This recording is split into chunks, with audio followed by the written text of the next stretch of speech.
एक बार की बात है, बीरबल की किसी बात पर नाराज होकर बादशाह अकबर ने उसे राज्य से बाहर निकाल दिया। बीरबल अकबर का आदेश मानकर वहां से चले गए। दिन पर दिन बीतते गए, लेकिन बीरबल वापस नहीं आए।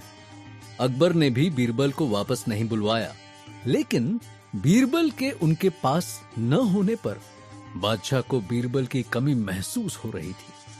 अकबर बीरबल को वापस बुलवाना चाहते थे, लेकिन उनको ये पता ही नहीं था कि बीरबल आखिर है कहां। दूसरी तरफ बीरबल एक गांव में एक किसान के घर बड़े आराम से रह रहे थे। वे वापस अकबर के पास जाना चाहते थे, लेकिन अकबर जब तक उनको वापस आने का आदेश न दे तब तक उन्होंने वापस न जाने की ठान ली थी। अकबर ने बीरबल का पता लगाने के लिए एक उपाय किया। उन्होंने पूरे राज्य में इस बात को वायरल कर दिया कि जो कोई भी उनके पास आधी धूप और आधी छाया में चल कर आएगा, वे उसे 1000 सोने की मोहरें देंगे।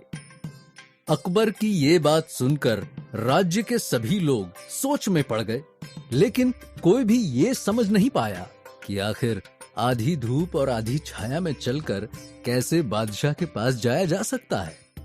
बीरबल के कानों में जब ये बात पहुंची तो बीरबल जिस किसान के घर में रह रहे थे, उन्होंने उससे कहा, तुम अपने सिर खाट लेकर बादशाह के पास जाओ। किसान ने बीरबल की बात मान ली और वो अपने सिर पर खाट रखकर बादशाह अकबर के पास चला गया।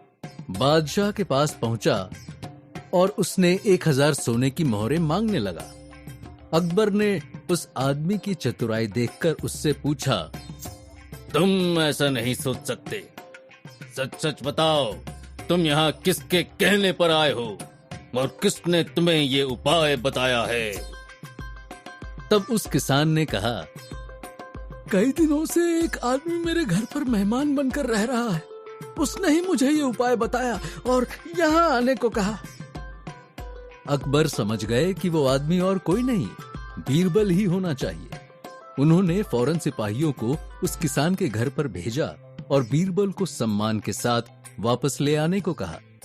इस तरह बीरबल वापस बादशाह अकबर को